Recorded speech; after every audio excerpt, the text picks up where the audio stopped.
Donc, nous allons débuter ce conseil municipal. Donc, lecture de pouvoir. Donc, j'ai un seul pouvoir. Pardon ? Il faut jamais... Donc, un pouvoir de Françoise Albisture pour Isabelle Dubarbier. Secrétaire des séances, c'est toujours Antoine Biotte. Et donc, on va passer aux affaires générales. Donc, point 1, approbation du procès verbal de la séance du conseil municipal du 24 mars 2022. Y a-t-il des observations ou des questions? Il n'y en a pas. Nous passons au vote. Qui s'abstient, qui est contre, et c'est adopté à l'unanimité. Point 2, compte rendu de la délégation du conseil municipal au maire.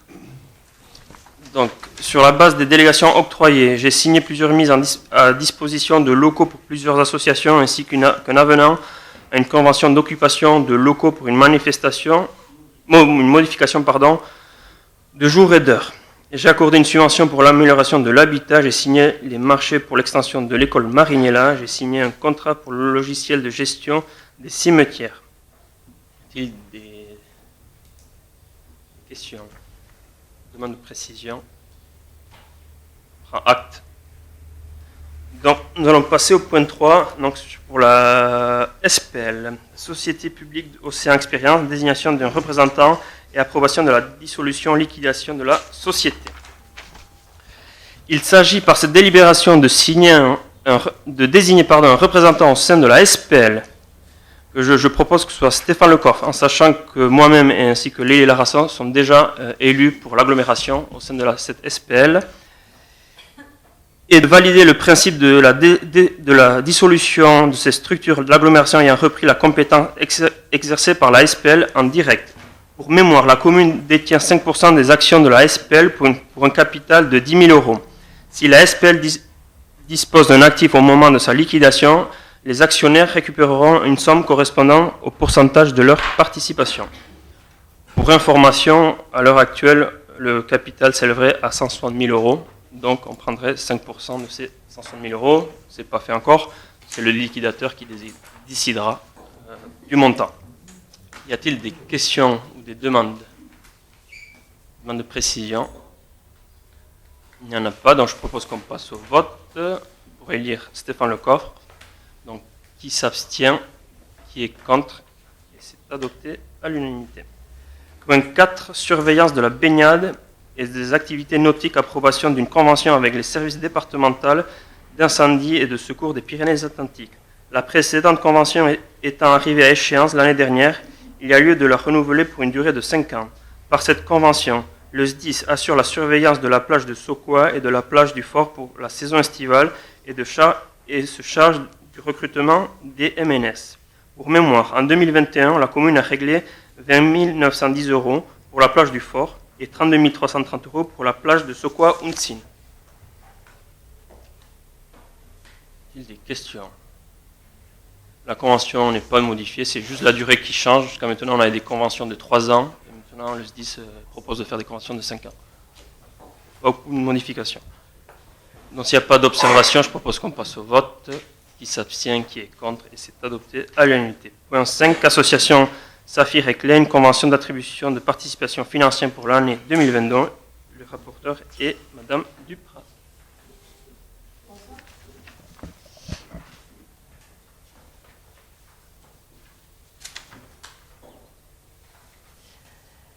Il s'agit d'approuver les conventions avec les associations Saphir et Klein, qui sont issues de la transformation de l'association d'aide familiale et sociale, et qui assurent la gestion de services d'accueil familial et de microcrèches. Donc la commune participe financièrement au fonctionnement de ces structures, au prorata de la fréquentation d'enfants cibouriens, et avec un tarif horaire et un plafond du nombre d'heures. Avez-vous des questions ?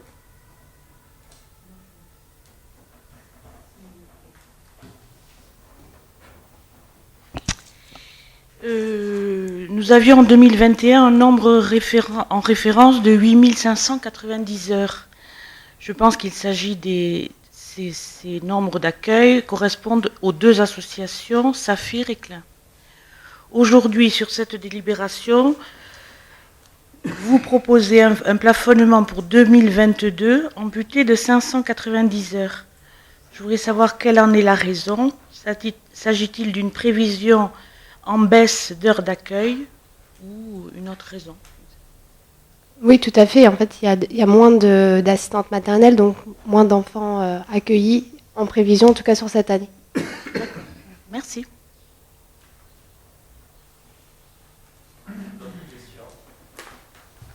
Il n'y en a pas. Donc, on passe au vote. Donc, qui s'abstient, qui est contre, et c'est adopté. Donc, point 6, convention de fourrière animale avec l'association protectrice des animaux de Saint-Jean-de-Luz.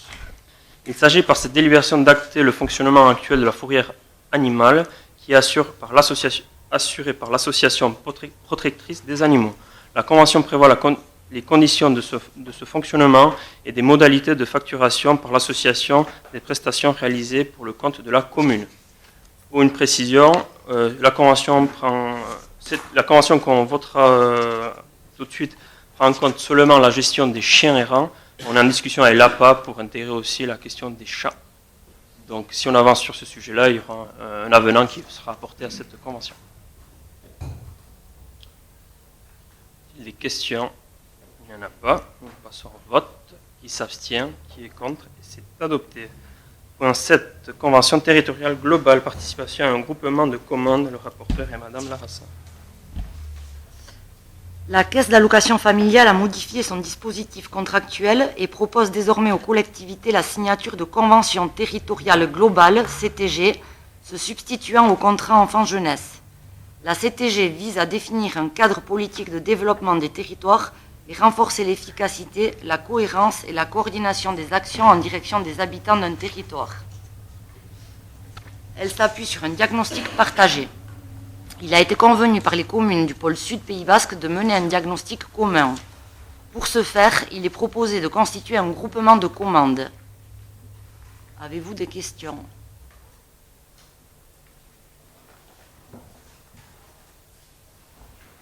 S'il n'y en a pas, on procède au vote. Donc qui s'abstient, qui est contre, et c'est adopté. On passe au chapitre 2, affaires financières. École Saint-Michel, convention de participation aux frais de fonctionnement 2022. Le rapporteur est toujours Madame Larassa. Il s'agit de prévoir l'aide aux frais de fonctionnement pour l'école Saint-Michel et pour l'ICAche Tola. Il est proposé de participer, comme l'année précédente, à hauteur de 727,40 € par élève cibourien scolarisé dans les deux écoles. Le calcul se base sur les effectifs et le coût par élève de l'année en cours 2021-2022. Il est précisé que sur l'année 2021, la commune d'Urugne a versé à la commune de Cibourg pour les enfants scolarisés à Saint-Michel et domiciliés sur son territoire la somme de 8 450 €. Cette somme correspond aux 325 € alloués par Urugne au titre du forfait communal, aligné sur celui de Cibourg lors de la précédente mandature, multiplié par les 26 élèves d'Urugne scolarisés dans cette école. Il convient donc de reverser la somme de 8 450 € à l'OGEC de Cibourg.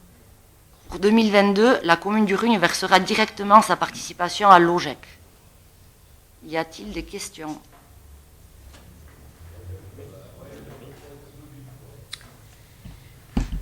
La convention que vous nous présentez ce soir reprend les termes de la convention signée en 2021, donc évidemment nous voterons pour cette délibération. Cependant, devant les difficultés rencontrées par cette école suite à la suppression d'un demi-poste à la prochaine rentrée, les parents des élèves soucieux de maintenir la qualité de l'enseignement et au vu des difficultés des locaux qui reçoivent les enfants, les parents d'élèves ont donc décidé d'assumer le financement de ce demi-poste. Nous souhaiterions vous proposer d'alléger cette charge par l'octroi d'une subvention exceptionnelle.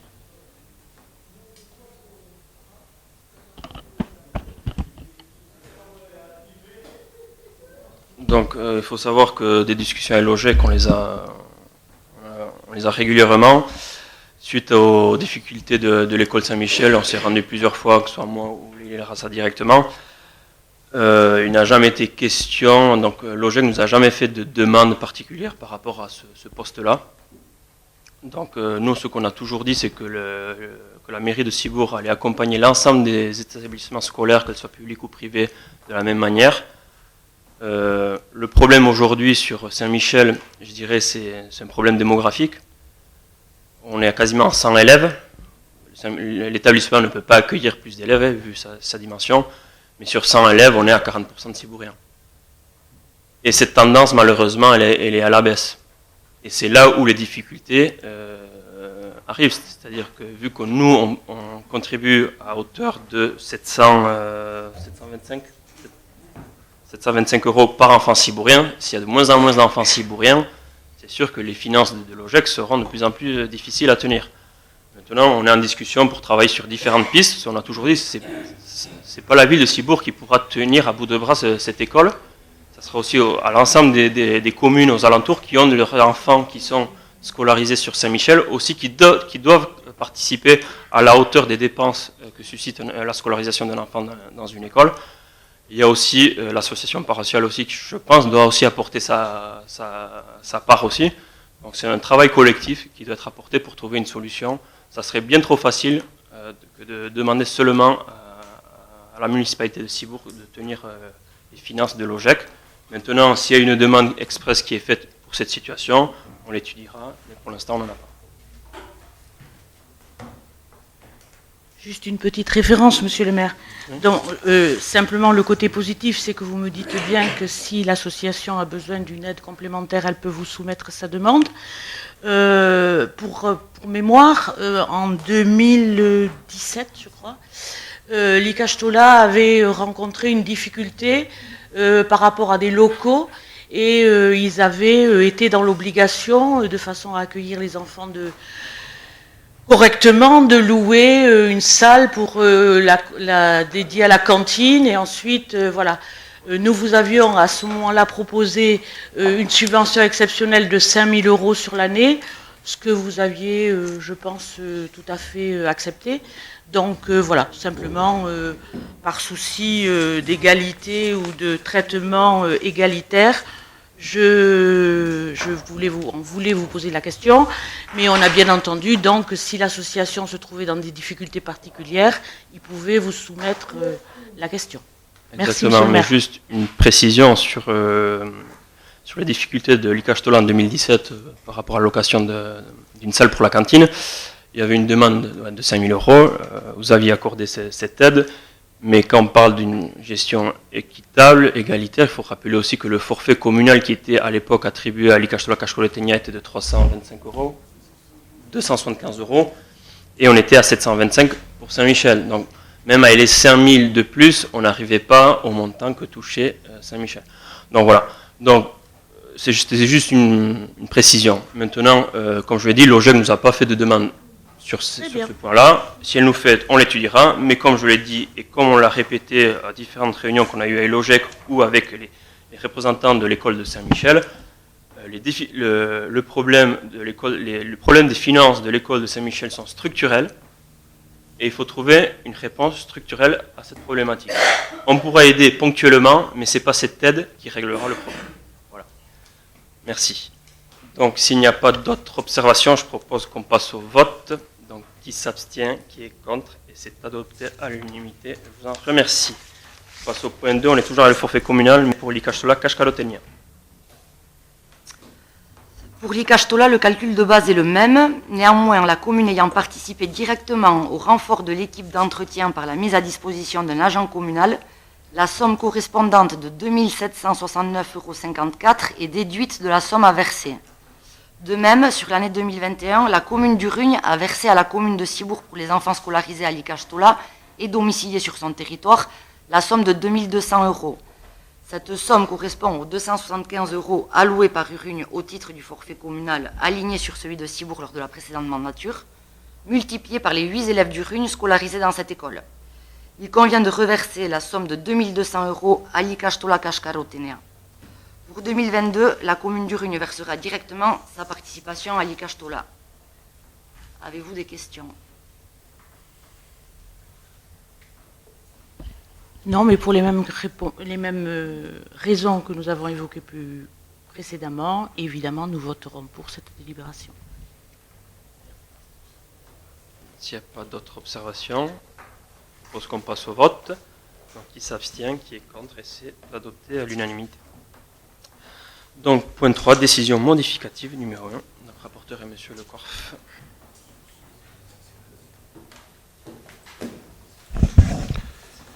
Bonsoir. Il s'agit d'ajuster les crédits sur le compte 6558 qui intègre le versement du forfait communal en équilibrant par le constat de l'augmentation de la dotation nationale de péréquation, donc à 16 000 euros. Donc pour plus de précision, on avait intégré au budget 60 000 euros. De ces 60 000 euros, on doit déduire les 34 900 pour l'école Saint-Michel, 28 300 pour le Cache-Carotenia.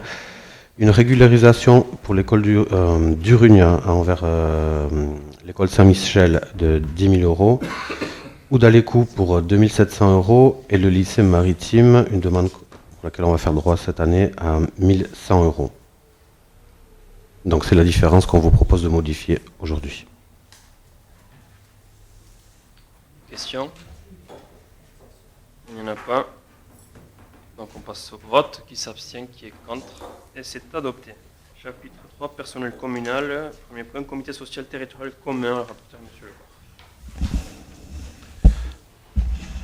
La présente délibération a pour objectif d'entériner la création d'un comité social territorial commun entre la commune et le CCAS qui remplacera le comité technique et le CHSCT. Le nombre de représentants titulaires sera fixé à 5 avec un nombre de suppléants équivalent.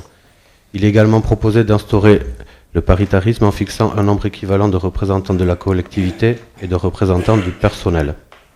Les représentants du personnel ont émis un avis favorable. Questions? Il n'y en a pas. Donc on passe au vote. Qui s'abstient, qui est contre, et c'est adopté. Point 2, donc toujours le même sujet, opération électorale. Donc suite à la délibération précédente, il convient d'autoriser Monsieur le maire à ester en justice en cas de litige intervenant lors de l'organisation de ces élections.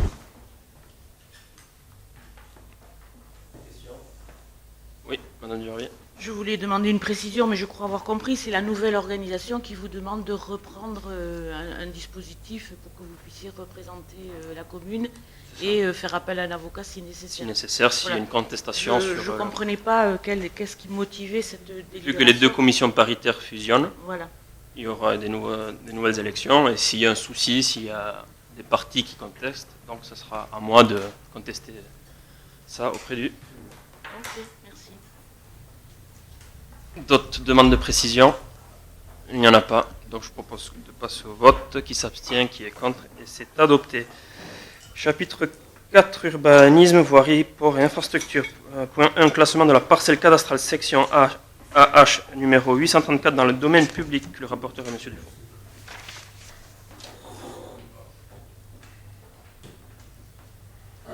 Garonne.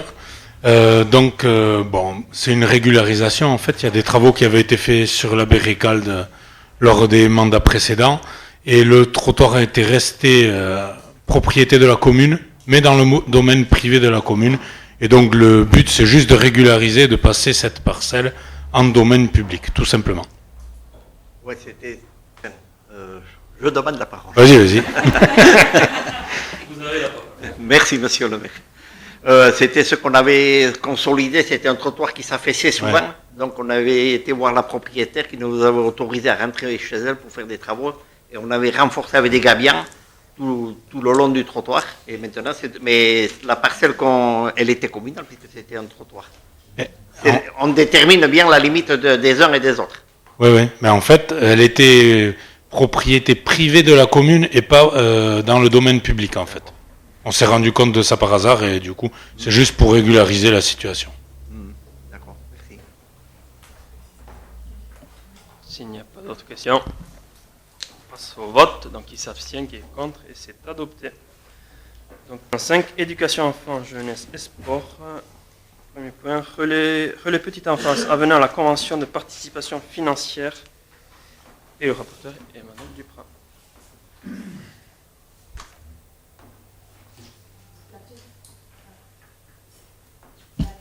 Ça marche. Si ça marche. La présente délibération a pour objectif d'approuver un avenant à la convention qui nous lie à la commune de Saint-Jean-de-Luz pour le fonctionnement du relais petite enfance, ancien relais des assistantes maternelles. Donc cet avenant prend en compte l'intégration de la commune d'Arbonne, qui est fraîchement arrivée dans le dispositif, et revoit la participation des communes. Donc en 2021, Cibourg a payé 4 037 € est perçue au titre du contrat enfance-jeunesse, 2563,39 € pour l'année 2020. Donc en 2022, la commune paiera 2792 €. Avez-vous des questions? Qui est contre? Je t'en prie, continue. Qui est pour? Qui s'abstient? Pardon. Bon, c'est clair, personne s'abstient et personne n'est contre. Donc c'est approuvé à l'unanimité. Allez. Point 2, participation financière aux accueils de mineurs immersifs ou d'Aléco, rapporteur. Et Madame Larassa. Il s'agit par cette délibération de prévoir la participation de la commune aux accueils collectifs de loisirs immersifs proposés par Roudalekou. Il vous est proposé d'acter une participation pour les enfants cibouriens ayant été accueillis par Roudalekou lorsque la commune ne proposait pas encore d'accueil similaire et de fixer la participation à 25 € par journée d'accueil. Pour 2021, cela représente un coût de 2725 €, soit 109 journées. Avez-vous des questions? Oui, une remarque simplement. Vous faites référence à la commission éducation-enfance, je n'y reviendrai pas. Simplement pour dire que, contrairement à ce qui nous a été annoncé pendant cette commission, la commune participait déjà à l'accueil de ces enfants. Alors est-ce que ça a été d'une façon continue ou discontinue suivant les demandes qui ont été faites? La raison pour laquelle nous avions décidé de donner 11 € par journée, c'était le montant que l'on attribuait aux enfants accueillis dans les écoles publiques lors des classes de neige, classes vertes et autres. Donc il nous semblait qu'il y avait une cohérence sur ce montant. Maintenant, voilà, il est de 25 €, ben, c'est très bien. Donc nous voterons évidemment pour cette participation. Merci. Non, il n'y a pas de... Très bien. Donc, est-ce qu'il y a d'autres questions, de remarques? Il n'y en a pas. Donc, juste pour le chiffre de 25 €, pour savoir, c'est quand même un travail qui a été mené avec plusieurs communes, avec la plupart des communes, ainsi qu'avec l'agglomération, pour fixer un tarif unique pour l'ensemble des communes avec Roudalekou. C'est vrai que ces dernières années, Roudalekou a apporté beaucoup de prestations à toutes les communes, hein, entre autres sur des colonies de vacances. Et on a des tarifs qui étaient variables d'une commune à l'autre. Et c'est vrai que financièrement, Roudalekou ne tenait plus, était à deux doigts de mettre la clé sous la porte, il faut dire les choses comme elles sont. Et donc c'est un tarif qui a été fixé, qui s'est fixé en concertation avec l'ensemble des communes. Donc c'est un tarif unique pour l'ensemble des communes. Donc la raison de ces 25 €. Monsieur le maire, s'il vous plaît, est-ce que vous pourriez me dire la participation de l'agglo sur ces séjours? Est-ce qu'ils aident 42 000 €. Mais essayons d'être cohérents. Par journée d'accueil, parce qu'autrement... Oui, non, mais je ne suis pas pressée, c'était simplement pour savoir. Aujourd'hui, un forfait. Alors, l'AGLO a voté une aide annuelle à hauteur de 42 902,40 €, voilà, pour l'association Roudalekou, et il faudrait demander les précisions sur le nombre de journées, c'est ça qui vous intéresse? C'est-à-dire que pour faire une pense que comparaison, parce que vous nous aviez dit que c'était une proposition de l'AGLO, c'est bien. Mais enfin, l'AGLO est en compétence sur ce domaine, donc j'espère qu'elle aide aussi les parents autant que les communes. Oui, mais voilà, une subvention de 42 900 € a été versée pour l'association Roudalekou. Voilà. Et effectivement, l'AGLO et l'OPLB en partenariat ont accompagné Roudalekou afin de trouver en fait un modèle équilibré. Et pour atteindre un modèle équilibré, la participation des communes devrait être à hauteur de 32,80 €, sachant que le coût d'un enfant, la journée, est de 52,80 €. Donc, conscient quand même de l'effort financier qui est demandé aux communes, ils ont convenu de demander un montant de 25 €.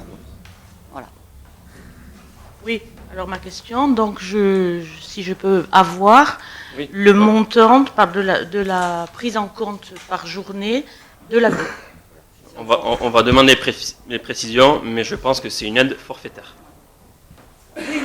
Donc, qui n'est pas allouée à nombre de jours, mais c'est une aide forfaitaire de 42 000, 43 000 € Oui, mais puisqu'on Mais on va demander des nombre de précisions. journées, on peut faire le ratio. c'est On peut faire le ratio, exactement. Donc, s'il n'y a pas d'autres questions, je propose qu'on passe au vote. Qui s'abstient, qui est contre, et c'est adopté à l'unanimité. Point 3, convention avec la commune de Saint-Jean-de-Luz pour le fonctionnement du club de plage d'Onibané. Rapporteur est Madame Larassa. Alors, cette délibération a pour objectif de formaliser le partenariat entre les deux communes pour le fonctionnement de ce club, en mettant en place un dossier d'inscription commun et en prévoyant que les animateurs saisonniers signeront un contrat de travail avec la mairie de Saint-Jean-de-Luz, après avoir été pour 4 d'entre eux choisis par la commune de Cibourg. 24 places par mois sont réservées aux enfants cibouriens. Avez-vous des questions ? Pas de questions. Donc nous allons passer au vote. Qui s'abstient, qui est contre, et c'est adopté à l'unanimité. L'ordre du jour est épuisé, il n'y a pas de questions diverses. Donc je vous remercie, c'était rapide. Si je ne me trompe pas, on a tout voté à l'unanimité. Je vous en remercie. Et on se revoit, je pense, le 30 juin. Très bien. Miège Cardenay, Tapachagoulan.